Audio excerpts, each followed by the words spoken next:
Этим летом у берегов Флориды команда капитана по имени Левин Шеверс опускается под воду в районе, который местные называют просто «берег сокровищ», и поднимает оттуда больше 1000 монет. Серебро, золото, обломки цепи. Часть клада, который лежал на дне 310 лет. А за 1000 километров оттуда, в Израиле, студент-пловец второй раз в жизни натыкается на меч крестоносца. Второй раз, у того же берега.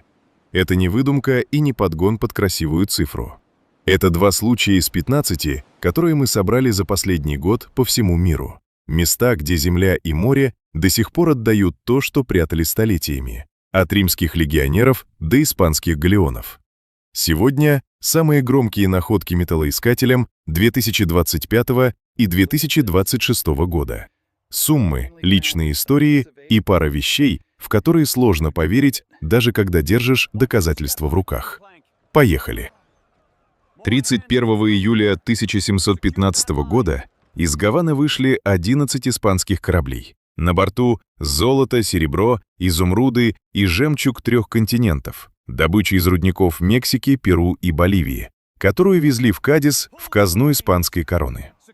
Через несколько дней у самого берега Флориды флот попал в ураган. К утру на воде остались обломки. 11 из 12 кораблей пошли на дно. Погибло около 1500 моряков. По расчетам историков, в воду в ту ночь ушло богатство, которые сегодня оценивают в $400 миллионов. С тех пор прошло больше 3 веков, и море до сих пор не отдало все. Летом 2025-го команда капитана Левина Шеверса работала на месте крушения, там, где береговая линия носит неофициальное имя «Берег сокровищ». Название не для туристов. Ныряльщики здесь буквально вырастают на местных легендах о монетах, которые иногда выносят штормами прямо на песок. В этот раз обошлось без штормов.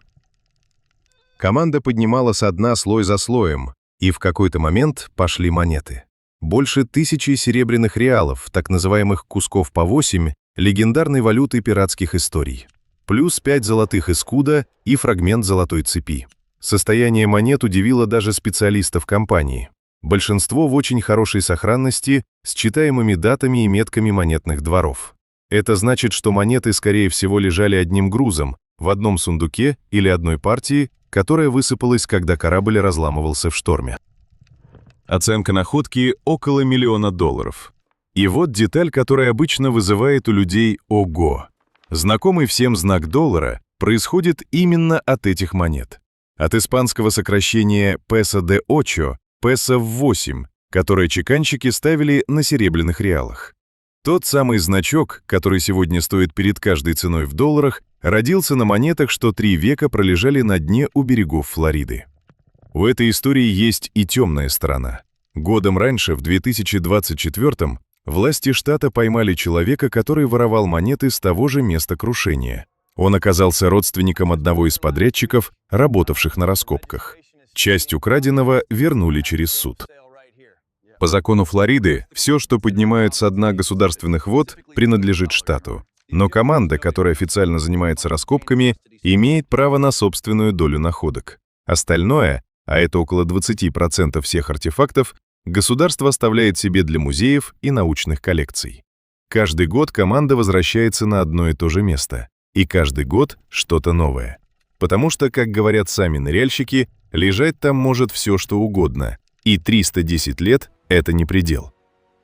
Стоит понимать масштаб всей этой истории. Флот 1715 года официально называли «Серебряным флотом» на испанский манер, потому что главный груз — это было именно серебро, добытое в рудниках испанских колоний. Вместе с основным конвоем шел и 12-й корабль, французский фрегат, но его капитан не знал побережья Флориды настолько хорошо и предпочел держаться дальше от берега. В итоге именно этот единственный корабль уцелел и благополучно вернулся в Европу. Остальные 11 разбились вдребезги за считанные часы. По кубинским архивам из почти 1500 моряков выжила лишь небольшая часть, те, кому удалось добраться до берега на спасательных шлюпках. Раздавленные корабли, выброшенный груз и тела моряков на десятки километров покрыли побережье, и именно тогда родилось то самое прозвище места, которое живо до сих пор. Первым серьезно искать это золото начал человек по имени Кип Вагнер еще в 60-х годах прошлого века. Он провел здесь почти десятилетие, поднял миллионы долларов в золоте и серебре, а позже написал книгу «Кусочки восьми», подробный отчет о поисках сокровищ погибшего флота. Именно с его экспедиций неофициальное название «Берег сокровищ» закрепилось на картах настолько прочно, что сегодня это название можно найти даже в путеводителях. С тех пор находки здесь продолжаются почти каждый год. В 2015-м, в 300-ю годовщину крушения, та же компания нашла золото на $4,5 миллиона на одном из соседних мест крушения. В тот же год на другом участке было поднято 101 монета, но позже выяснилось, что половину из них украли субподрядчики самой компании. Расследование тянулось почти 10 лет. Лишь в 2024-м украденные монеты наконец изъяли и вернули суду. И вот, на фоне этой долгой и не всегда честной истории, 2025 год выдал одну из самых чистых и крупных находок за последнее время. Без скандалов, без судебных тяжб, просто 1000 с лишним монет, поднятых со дна за один летний сезон. Перенесемся на другой конец света, туда, где про сокровища думают совсем иначе. В австралийском штате Виктория есть старое заброшенное спортивное поле, самое обычное, каких сотни. Энтузиаст по имени Ангус Джеймс ходил по нему с детектором, без особых ожиданий, просто проверял территорию. И прибор дал сигнал. То, что он выкопал, оказалось не пуговицей и не гвоздем. Это была монета «Стомон Темпо Цухо», японская монета XIX века в неожиданно хорошем состоянии. Казалось бы, что японская монета делает на австралийском спортивном поле? Ответ прячется в самой истории региона. В 1851 году в Виктории началась золотая лихорадка, одна из крупнейших в истории. Люди со всего мира хлынули в эти края за богатством. Ирландцы, китайцы, американцы. И, судя по всему, кто-то из приезжих принес с собой и японскую монету. То ли как память, то ли просто как мелочь, завалявшуюся в кармане за 1000 километров от дома. Сама монета — это не просто кусок металла. На ней китайские иероглифы, хотя чеканили ее в Японии. В то время японский денежный дизайн еще во многом подражал соседнему Китаю. Темпо — название эпохи правления, Цухо — буквально обращающееся сокровище. Денежная ценность находки скромная, но смысл куда больше, чем сумма.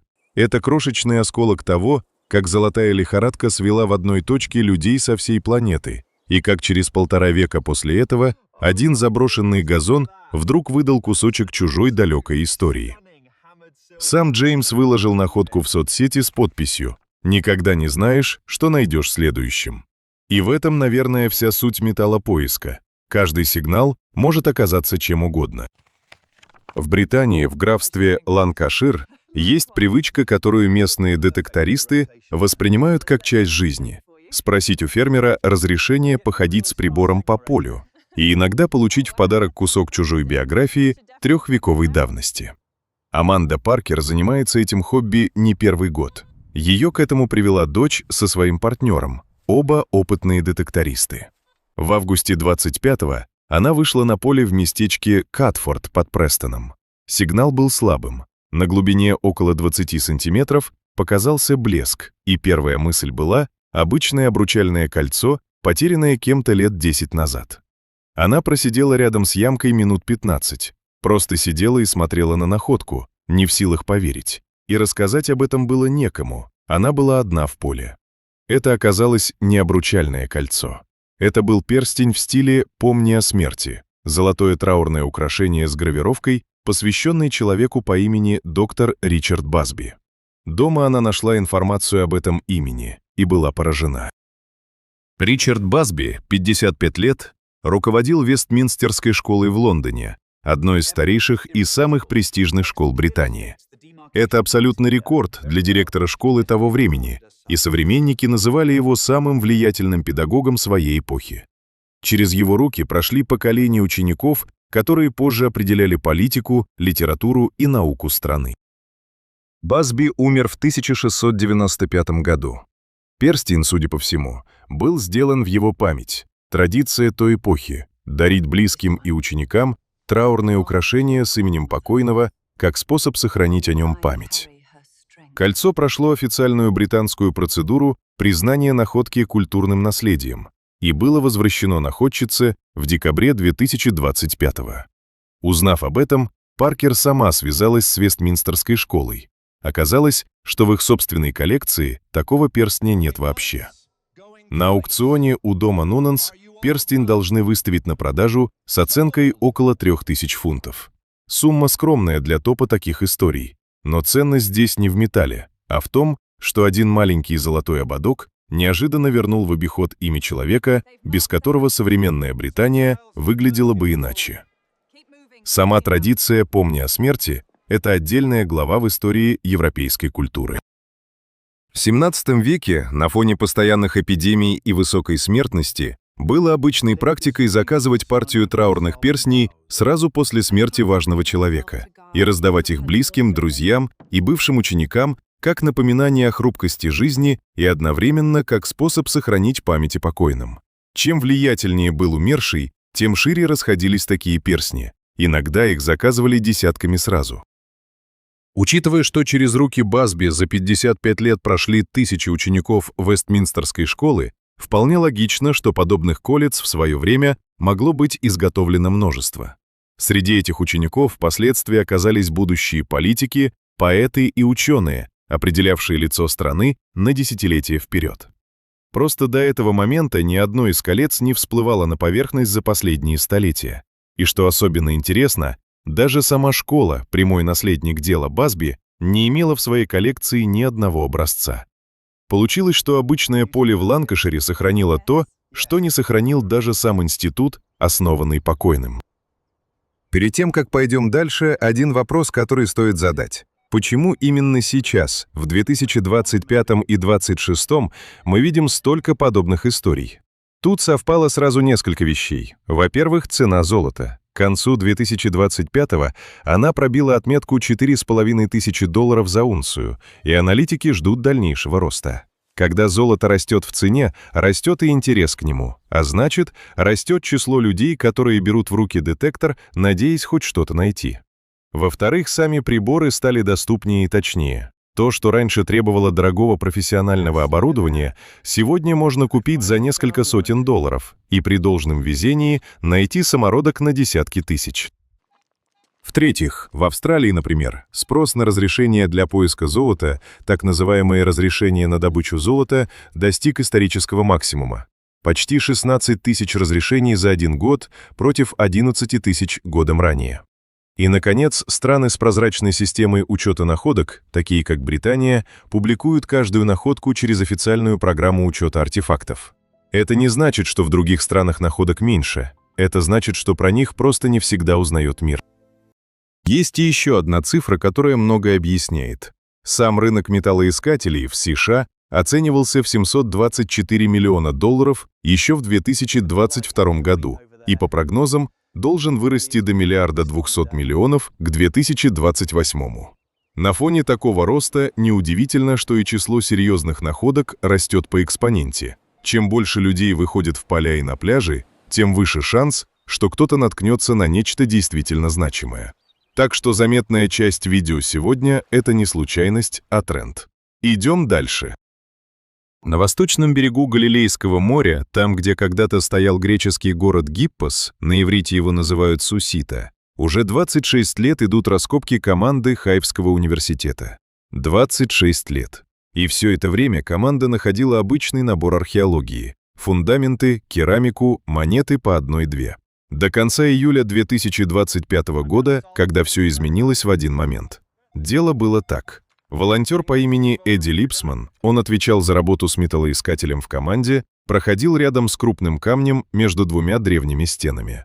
Прибор начал подавать сигнал. Когда камень сдвинули, сигнал резко усилился, и буквально через несколько секунд из земли одна за другой стали показываться золотые монеты.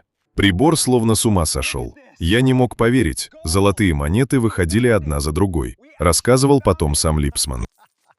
В итоге из земли извлекли 97 золотых монет высокой чистоты и десятки фрагментов золотых серег с полудрагоценными камнями, перламутром и стеклянными вставками. На некоторых монетах сохранились остатки ткани, Судя по всему, обрывки мешочка, в котором все это когда-то спрятали. Ученые специально не торопились объявлять о находке. Сначала нужно было убедиться, что в районе не осталось больше ценностей, иначе район мог стать целью для охотников за древностями. Возраст находки – около 1400 лет, период Византии. И вот тут начинается самое интересное. Среди монет нашли одну совершенно особенную – тримиссис, отчеканенный, судя по всему, на Кипре в конце 610 года, во время восстания императора Ираклия против императора Фоки. Это лишь вторая такая монета, найденная в Израиле за всю историю археологии страны. Считается, что золото спрятал кто-то из богатых жителей Суситы, возможно, ювелир, судя по сочетанию монет и украшений, когда персидская армия двигалась на город в 614 году. Спрятал и не вернулся за своим золотом никогда. И есть еще один поворот. В те же годы в Сусите сгорела церковь мученика Феодора, раскопки нашли следы пожара. Это породило версию, возможно, во время того восстания местные евреи воспользовались моментом и присоединились к персам против византийской власти. Версия неподтвержденная, но она прекрасно объясняет напряженность, в которой этот клад мог быть спрятан в страшной спешке. Город Сусита смотрит на Галилейское море с востока, а прямо на другом берегу — Тверия, традиционный еврейский город. Получается, что 1500 лет назад буквально в зоне видимости друг от друга существовали два совершенно разных мира — христианский и иудейский, со своими историями, страхами и, как теперь выясняется, золотом, спрятанным от общей беды. Сама Сусита — это не просто раскопки, а целая отдельная вселенная для археологов. Город основали еще в эллинистическую эпоху, за 3 века до нашей эры, и название его — Гиппос, по-гречески «конь», связано с формой холма, на котором он стоит. Вытянутый горный хребет действительно напоминает спину лошади. Город пережил расцвет в римскую и византийскую эпоху, продолжил существовать даже после арабского завоевания и окончательно опустел только после катастрофического землетрясения 749 года, после которого его больше никогда не заселяли. За 26 лет работы здесь нашли десятки построек, монет, надписей, но именно такого масштаба клада золота не находили никогда. Доктор Дрор Бен Йосеф, археолог из Управления природных парков, охарактеризовал Суситу одной фразой: «Гора сюрпризов высотой в 1000 лет истории». И судя по тому, что произошло в конце июля 2025-го, гора эта пока далеко не выработана до конца. 19 апреля 2025 года. Субботнее утро, небо в облаках, еще чувствуется не до конца ушедшая весна. В уезде Джурджу на юге Румынии человек по имени Мариус Бебе Мангяк собирается на свою обычную прогулку. 43 года, обычный житель, увлеченный детекторным поиском не ради денег, просто способ выйти на воздух и подвигаться. Детектор у него средний, недорогой и недешевый, купленный недавно, скорее из любопытства. Для движения, для свежего воздуха, и кто знает, может, найду что-то интересное, рассказывал он позже. Сначала он хотел пойти в лес, но трава там была слишком высокой, и Мангяк решил попробовать поле возле деревни Летковеки. Решение, как оказалось, было судьбоносным. В какой-то момент прибор начал красиво пищать. Он начал копать глубоко и увидел осколки керамики, а потом монеты. «В тот момент я почувствовал, как сильно бьется мое сердце», — вспоминал он потом. «Я даже подумал ущипнуть себя, чтобы убедиться, что это не сон». Когда счет закончился, в руках у Мангяка оказалось 1469 серебряных римских динариев. На монетах лица 11 разных римских императоров и императриц. Нерон, Веспасиан, Адриан, Марк Аврелий. Диапазон почти в 110 лет римской истории, с 54 по 161 год нашей эры. Судя по всему, монеты были спрятаны в керамическом сосуде, который позже разбился, возможно, специально, в ритуальном жесте, что было не редкостью в древнем мире. Мангяк провел 2 дня, фотографируя каждую монету по отдельности. И только потом, 22 апреля, ровно через 3 дня после находки, сдал клад властям в местную мэрию Летко-Нове. В тот день зал заседаний мэрии, где обычно подписывают документы и обсуждают бюджет, на несколько часов превратился в импровизированный музей. Повсюду монеты. Повсюду изумленные взгляды. Никто в поселке такого раньше не видел. По румынскому закону, человек, который честно сообщил о находке, имеет право на вознаграждение до 45% от оценочной стоимости клада. Похожие находки в прошлом оценивались примерно в 150 тысяч евро. Значит, в лучшем случае маньяк может получить порядка 65-70 тысяч евро. Местный мэр сразу увидел в этом не только историческую ценность, но и туристический потенциал. Теперь у деревни появился еще один повод привлекать гостей. И, кстати, не единственный. По соседству уже есть местная достопримечательность. Икона, которая, как говорят, заплакала в 2002 году. Так что мистики в этих краях и без клада хватало. История маньяка облетела не только Румынию. О ней написали и американские издания. Простой человек с детектором за 500 евро внезапно оказался лицом к лицу с почти 2000-летней историей. Надеюсь, однажды я смогу привести своего ребенка в музей и рассказать ему, как мне посчастливилось найти страницу истории нашего народа, сказал маньяк журналистам.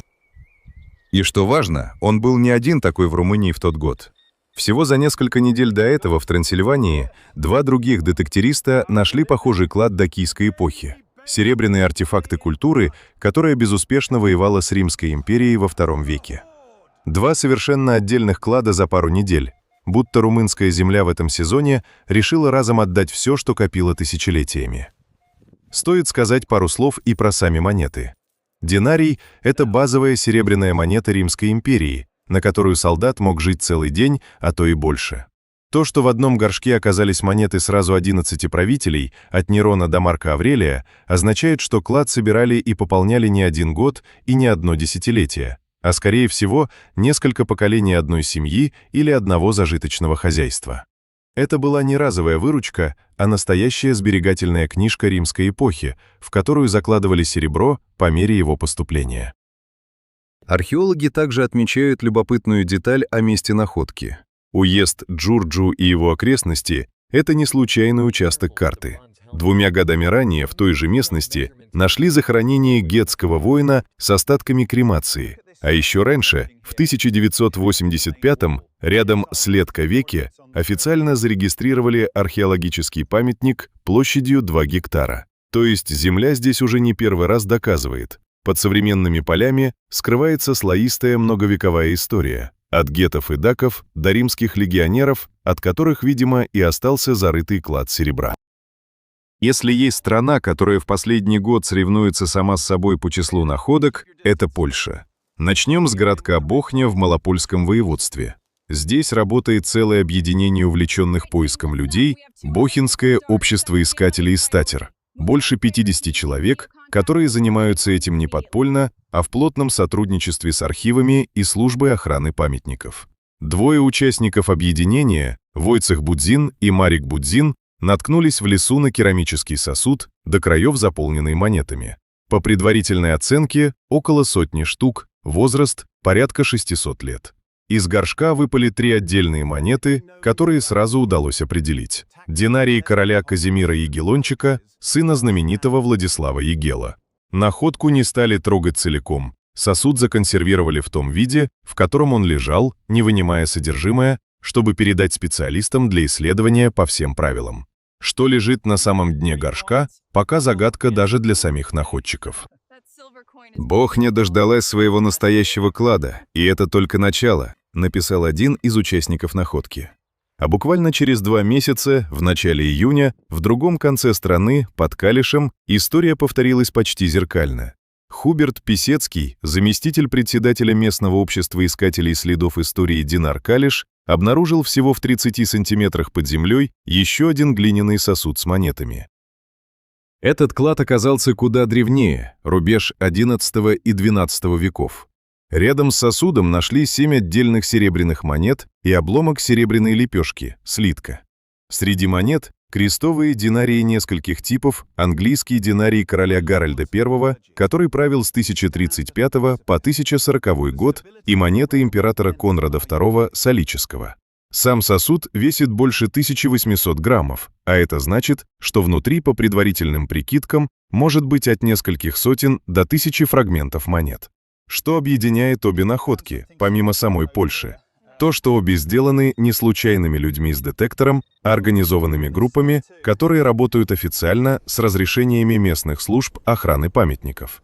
Это важная деталь. В Польше культура легального поиска выстроена настолько серьезно, что находки идут потоком. Почти как в Британии, просто без столь шумной международной славы.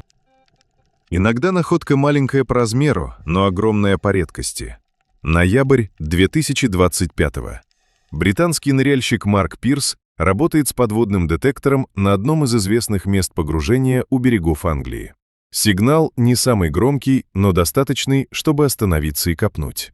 То, что он поднял со дна, шевронная пластина британской морской пехоты примерно 1800 года. Деталь военной формы, которая когда-то крепилась на переднюю часть головного убора солдата, то, что носили на лбу, маршируя в строю 200 лет назад. Подобные артефакты редки сами по себе, а уж в таком состоянии сохранности после 2 веков под водой это почти исключение. Сейчас пластина передана на хранение в музей. История небольшая, но она напоминает простую вещь. Иногда самое ценное не золото и не серебро, а кусок металла размером с ладонь, который рассказывает о конкретном человеке, что когда-то стоял на палубе корабля, не подозревая, что через 200 лет его форма станет музейным экспонатом. Сам Пирс не случайный человек в этом деле. Чуть позже, уже в начале 2026-го, он же поднял со дна другую находку — рукоять меча, настолько покрытую морскими отложениями, что на момент извлечения она казалась просто черным куском металла, без единого намека на то, что под коррозией скрывается оружие. Лишь после долгой профессиональной реставрации стало ясно, что это была реальная боевая рукоять, а не случайный обломок. Истории такого рода — обычная практика для подводного детекторизма. То, что выходит со дна, почти никогда не выглядит так, как окажется выглядеть после очистки. Иногда между моментом находки и моментом понимания, что именно ты нашел, проходят месяцы кропотливой работы реставраторов. Вы, возможно, заметили, Британия в этом видео встречается чаще многих других стран. И дело не в том, что Земля там богаче. Дело в системе.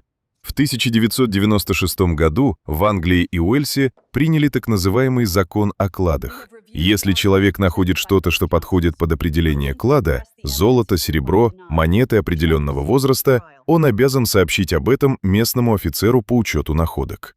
Дальше коронер официально признает находку кладом, и музеи получают право выкупить ее по оценке независимого комитета. Деньги делятся между находчиком и владельцем земли пополам. Для сравнения, в большинстве стран мира такой прозрачной и узнаваемой системы просто нет. Где-то находку нужно отдавать государству почти бесплатно, что отбивает желание сообщать о ней вообще. Где-то закон вообще запрещает использовать металлоискатель для целенаправленного поиска древностей, как, например, в Ирландии. В Германии ситуация еще более запутанная. Там действует так называемое право государства на сокровище. Казна автоматически может претендовать на археологически значимый клад. Причем правила различаются от региона к региону. Именно из-за этой неопределенности некоторые находчики предпочитают молчать о находке годами. Известны случаи, когда человек выкапывал монеты и решался сообщить о них властям лишь спустя несколько лет, явно опасаясь юридических последствий. Система устроена совсем иначе. Четкого федерального закона о находках просто не существует, и правила варьируются от штата к штату. Найденное на собственной земле обычно остается у владельца, а вот находки на чужой территории чаще присуждаются землевладельцу, а не самому искателю. Это решение судов было принято намеренно, чтобы не поощрять незваных гостей бродить по чужим полям с детектором. Из-за такой раздробленности крупные американские находки часто остаются полностью приватными. Человек просто продает золото через нумизматическую компанию, и о находке узнают лишь те, кто следит за рынком монет. Именно поэтому самые громкие и дорогие находки чаще всплывают именно в Британии. Не потому, что их там физически больше, а потому, что там выстроена культура, при которой выгодно и безопасно рассказывать о находке всему миру. С этим важным уточнением едем дальше. Возвращаемся в Польшу, на этот раз в Мазовецкое воеводство, в окрестности городка Новый Двур-Мазовецкий. Клад нашли участники объединения историко-исследовательского общества «Триглав», отец и сын Славомир и Шимон Милевские. которые искали совместно с польским обществом искателей гусария. Археолог общества «Триглав» Петр Дуда, оценивая находку, выбрал слово «белые вороны», то есть редчайшие экземпляры. И не зря. В составе клада оказались талеры из самых разных уголков Европы: Тироль, Испанские Нидерланды, Бранденбург-Пруссия, княжество Цвайбрюкен, Саксония, Австрия. Среди них особенно выделяется талер Сигизмунда III Вазы 1630 года, отчеканенный на Торуньском монетном дворе. Настолько редкий вариант, что похожая монета в худшем состоянии была продана на аукционе в 2023 за 86 тысяч злотых. И талер княжества Цвайбрюкен 1623 года. Монету чеканили всего 2 года и каждый год со своим узором, поэтому она вообще не встречается в стандартных нумизматических каталогах. Общая оценка клада – около 500 тысяч злотых. Это чуть больше 120 тысяч долларов. Откуда монеты разных стран в одном месте под Новым Двуром? Историк Дуда предполагает связь с конкретным историческим моментом. В 1655 году здесь шла битва между шведскими войсками и польским коронным войском, событие, которое в польской истории называют «шведским потопом». У обеих сторон в строю были наемники, в основном немецкие, а у наемников водились монеты со всей Европы, которые они получали в качестве жалования за годы службы. Есть и другая версия. Возможно, клад принадлежал состоятельному купцу, который спрятал свое богатство, боясь грабежа в военное время, особенно учитывая, что рядом когда-то стоял трактир, бойкое место для торговли. Какая версия верна, сказать наверняка нельзя. Но обе они рисуют одну и ту же картину. Человека, который в разгар войны зарыл в землю накопленное за годы богатство и так и не вернулся за ним. Если разбираться детальнее в самом составе клада, картина становится только интереснее. Среди монет целых 3 патагона из испанских Нидерландов с портретами Альберта и Елизаветы, причем каждый отличается от других, хотя на первый взгляд кажутся одинаковыми. Есть талер Фридриха Вильгельма I 1641 года из Бранденбурга, Пруссии, талер Иоганна Георга I из Саксонии, причем сразу 2 экземпляра, отбитых на Дрезденском монетном дворе в разные годы, и талер Рудольфа II 1604 года из Австрии. По словам самого общества «Триглав», часть монет настолько редкие, что их даже не удалось однозначно идентифицировать по существующим каталогам. Таких разновидностей там просто нет. Получается, что в одном земляном тайнике сошлись монеты из доброго десятка европейских государств: Тироль, Бранденбург, Саксония, Австрия, Испанские Нидерланды, Цвайбрюкен. Каждая такая монета – это маленький фрагмент карты Европы XVII века, со всеми ее войнами, союзами и наемными армиями, которые перемещались по континенту, унося с собой и принося назад чужое серебро. На Поморье, в окрестностях городка Славна, действует еще одна группа энтузиастов – Славнинское исследовательское общество. Один из участников, которого знают просто как Андрей, наткнулся на металлическую банку, закопанную в земле. Внутри 70 золотых монет, проба 900, общим весом 404 грамма. Вот тут начинается самое интересное. Монеты в банке оказались не из одной страны и не одной эпохи. Долларовые монеты США 20, 10 и 5 долларов с датами вроде 1912 и 1899 года. И рядом с ними российские рубли, 15 и 5-рублевые монеты. По предварительным очень аккуратным оценкам речь может идти о значительной сумме, поскольку это коллекционные золотые монеты, а не просто металл по весу. Это невозможно описать словами. Эмоции, которые сопровождали находку, не передать. Сегодняшний день войдет в историю, написало само общество. Сама комбинация валют – это маленькая капсула истории миграции капитала начала XX века. Восточная Европа того времени была перекрестком. Люди, бежавшие от войн и революций, часто переводили сбережения именно в золотые монеты, универсальную валюту, которая не зависела от того, какая власть стоит у руля в данный момент. Американский доллар и российский рубль в одной банке – это, скорее всего, история конкретной семьи, которая копила состояние из того, что было доступно, возможно, от родственников за океаном, возможно, от торговли с Востоком. И этот клад так и остался лежать в земле на десятилетия, потому что владелец, очевидно, не смог за ним вернуться. А теперь история, которая звучит так, будто ее придумал сценарист, но на самом деле случилась дважды с одним и тем же человеком. Шломи Кацин, студент кафедры морских цивилизаций Хайфского университета.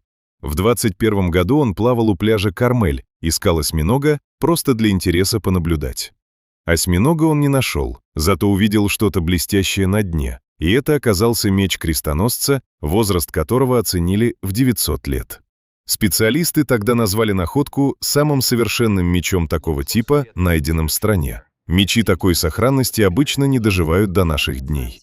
Прошло почти 5 лет. В феврале 2026-го Кацин снова в воде, в этот раз у пляжа Дор, южнее Хайфы, и замечает группу дайверов с металлоискателями, ведущих себя подозрительно. У него мгновенно срабатывает тревога. Что если это охотники за древностями, которые незаконно ищут артефакты на дне? Он подплывает ближе, спугивает группу, и она уходит. И вот тут, оглядываясь по сторонам уже после того, как опасность миновала, Кацин видит на дне еще один меч, второй за свою жизнь, на том же участке побережья. Меч длиной около метра относится к XII веку, эпохе крестовых походов. КТ-сканирование, проведенное в больнице, показало, оружие одноручное, европейской работы, скорее всего, принадлежало рыцарю Франку, который привез его с собой из Европы во время одного из крестовых походов. В клинке видна трещина, и от оригинального железа уцелела лишь малая часть. Остальное забрали время и соленая вода. Но даже это уцелевшее достаточно, чтобы датировать меч и определить его происхождение. Кацин немедленно сообщила о находке профессора университета, та обратилась в управление древности Израиля, которое дало специальное разрешение поднять меч на поверхность, чтобы спасти его от дальнейшего разрушения. Доктор Сара Лантош, специалист той же кафедры, прокомментировала находку так. Мечи всегда были одним из важнейших орудий в истории человечества, а в средние века меч стал не просто оружием, а символом рыцарства и христианской веры одновременно. Сам процесс изучения находки тоже стоит отдельного внимания. Меч сначала доставили в лабораторию сохранения при Институте морских исследований имени Леона Риконати при Хайфском университете, а затем в больницу медика Элиша в Хайфе, где провели продвинутое компьютерное сканирование. Это позволило исследователям заглянуть внутрь металла, скрытого под толстым слоем морских отложений, не повредив сам артефакт. И еще одна деталь, которая делает эту историю особенно говорящей про эпоху. Согласно историкам, во время, когда меч попал в воду, поблизости в Атлите стоял замок-крепость крестоносцев. Меч нашли примерно в 150-200 метрах от береговой линии, а это значит, что он, скорее всего, упал с корабля, а не был унесен водой с суши. Оружие такого веса просто не способно дрейфовать по морю самостоятельно. Получается, перед нами либо след морского сражения, либо момент, когда воин вместе со своим клинком ушел на дно во время переправы. Вопрос, который повисает после этой истории, сколько еще подобных мечей лежит на дне у этого конкретного участка побережья, и не появится ли Кацин в новостях еще раз через очередные 5 лет. Не вся ценная история начинается с детектора. Иногда лопата строителя оказывается не менее эффективной. Ноябрь 2025-го, штат Тамилнад, деревня Кавилур в районе Тируваннамалай. Идет реставрация древнего храма Шивы, Шри Сивана Мандир.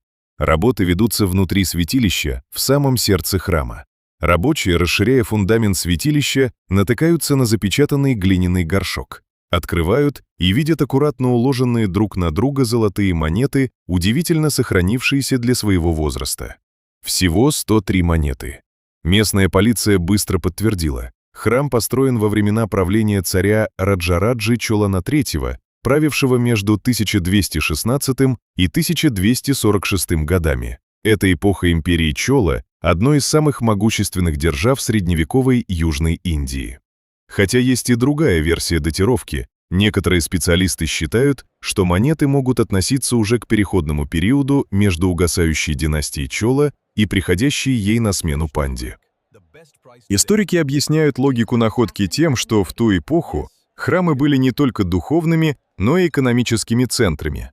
Туда стекалось золото в качестве пожертвований, там же управляли земельными владениями и торговыми связями. Спрятать богатство именно под полом святилища – это не случайность, а продуманное решение.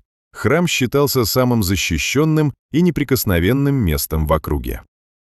Сейчас монеты переданы под контроль Департамента по делам индуистских религиозных и благотворительных учреждений, и археологи изучают надписи и состав металла, чтобы точнее определить происхождение клада.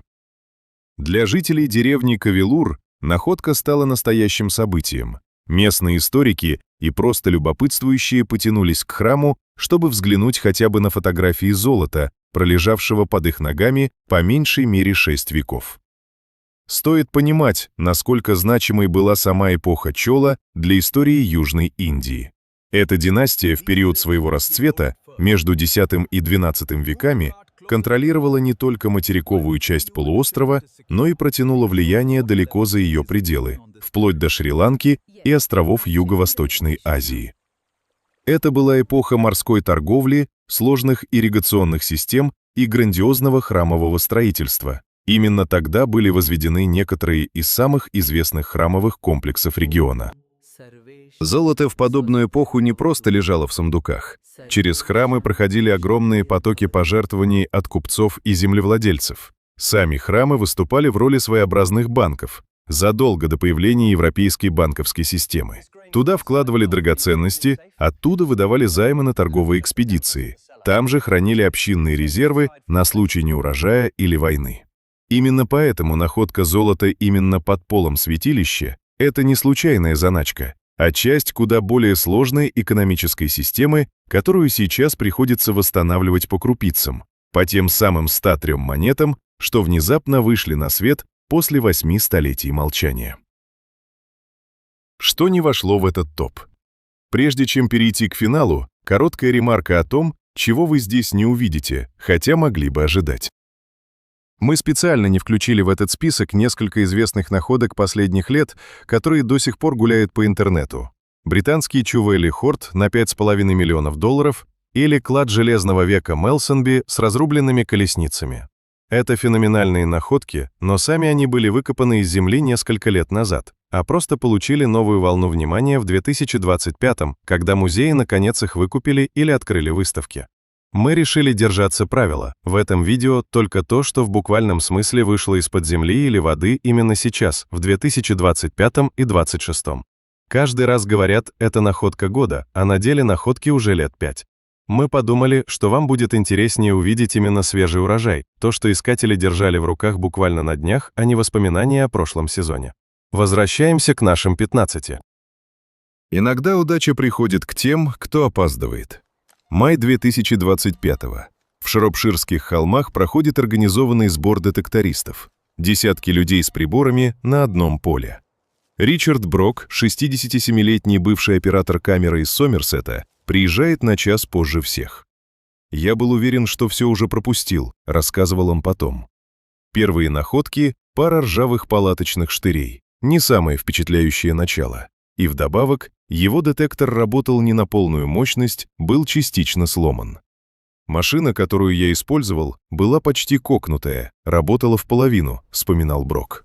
«Это просто показывает, что не так важна техника. Если ты внимателен к тому, что может скрываться под землей, это решает все». Через 20 минут после начала поиска неисправный прибор все же выдал сигнал. Брок копнул на 13-15 сантиметров и нашел золотой самородок весом 64,8 грамма. Самый крупный золотой самородок, когда-либо зарегистрированный в Англии. Дальше случилось забавное. Брок честно показал находку окружающим, и в считанные минуты его окружили десятки других детектористов, желающих посмотреть на находку и проверить ту же землю рядом.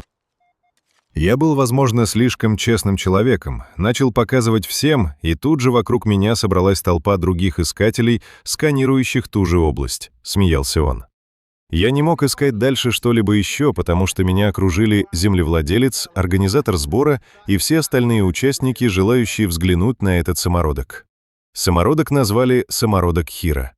На аукционе его оценивают больше, чем в 30 тысяч фунтов, а половину выручки, как полагается, поделят с владельцем земли.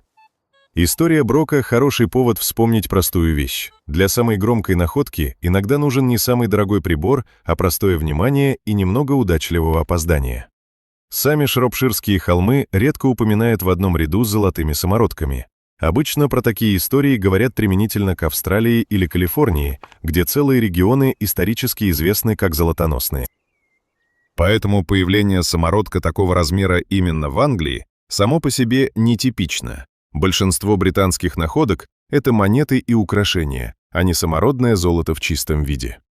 64,8 грамма – это для сравнения заметно больше стандартного обручального кольца, причем не в форме изделия, а в виде куска драгоценного металла, как его создала природа, без какой-либо обработки человеком.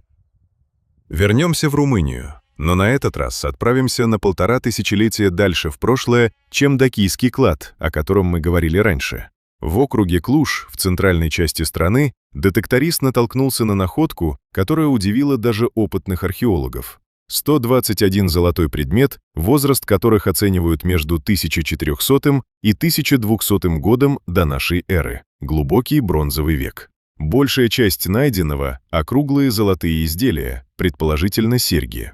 Но смысл находки не только в количестве, а в том, насколько неожиданна сама территория. До сих пор в этом районе Клужа никогда не находили никаких следов поселений соответствующей эпохи. Получается, что одна единственная находка доказывает, здесь когда-то жили люди, о которых до этого момента просто не было известно вообще. Историки спорят, было ли это спрятанное богатство, то есть клад, зарытый в спешке от опасности, или же ритуальное пожертвование богам, что было обычной практикой для культур того времени. После реставрации и изучения находку планируют передать в один из местных музеев Трансильвании. Точное место хранения пока уточняется. И есть еще любопытная деталь. Всего месяцем ранее, но уже в другой части страны, в области Прахова, нашли совсем другой бронзовый клад. Золотые ожерелья, железные колеса и бронзовый браслет, обнаруженные на удаленном холме без каких-либо признаков дороги или поселения рядом. Эту находку планируют выставить в Музее истории и археологии Прахова. Получается, что в течение всего 1 года Румыния выдала находки сразу 3 разных исторических эпох, от глубокого бронзового века до Древнего Рима, причем сразу в нескольких разных областях страны. Земля здесь словно решила за раз отдать все, что копила тысячелетиями, причем в самых разных временных слоях. И последняя личная история перед финалом. На этот раз снова в Америке, но куда более скромная по масштабу и куда более теплая по тону. Трэвис Николс – известный житель острова Нантакет у побережья Массачусетса. Местные знают его не только как детекториста, но и как человека, который регулярно помогает людям найти украшения и вещи, потерянные на пляже. Но настоящая его страсть – старинные монеты. В его личной коллекции их уже больше 300. В октябре 2025-го на южном побережье острова он нашел монету 1782 года, серебряный испанский реал, тот же самый тип монет, что мы упоминали в самом начале видео, рассказывая про затонувший флот 1715 года. «Это удивительное чувство», — сказал Николс местному изданию. Сама находка относительно небольшая по ценности, но интересна своим путешествием. Монету отчеканили в Мехико. Затем она, судя по всему, переплыла океан на одном из торговых кораблей. Новая Англия в XVIII веке была оживленным перекрестком морской торговли и оказалась на острове, который в то время был одним из крупнейших портов китобойного промысла в мире. Эта монета приплыла из Мехико, как-то пересекла океан, а потом, наверное, еще один корабль довез ее до Нантакета, размышлял сам находчик. Что она вообще делала на южном берегу? Николс рассказывает, что на том же месте раньше находил монету, обрезанную ровно наполовину, старинную практику деления крупной монеты на меньшие номиналы. Подумать только, на Нантакете даже 1 пенни считался слишком большой суммой, шутит он. История скромная, но в ней живое напоминание. За каждой большой легендой о затонувших флотах стоят тысячи маленьких личных историй простых людей, которые из года в год ходят по тем же пляжам, надеясь, что море отдаст еще хоть что-то. И в качестве финальной точки вернемся туда, откуда начали, к берегу сокровищ Флориды, где из 400 миллионов долларов, потерянных в одну штормовую ночь 1715 года, до сих пор поднята лишь часть. Историки и водолазы уверены, основная масса золота и серебра еще лежит там, разбросанная по дну на протяжении почти 80 километров побережья. И это, наверное, лучшая мысль, чтобы закрыть видео. Каждая находка, которую мы сегодня показали, от римского динария в Румынском поле до меча крестоносца у израильского берега, это лишь то, что случайно поднялось на поверхность именно сейчас. Сколько еще подобного ждет своего часа, никто не знает. И, наверное, в этом главная магия всего этого занятия. Земля и море не спешат. Это были 15 находок, которые случились на наших глазах за последний год и немного больше. От золота Византии до американского галеона, от Дакии до Тамилнада. Если вам было интересно, на канале есть и другие видео про сокровища. Затонувшие, спрятанные, забытые. Заходите, не пожалеете.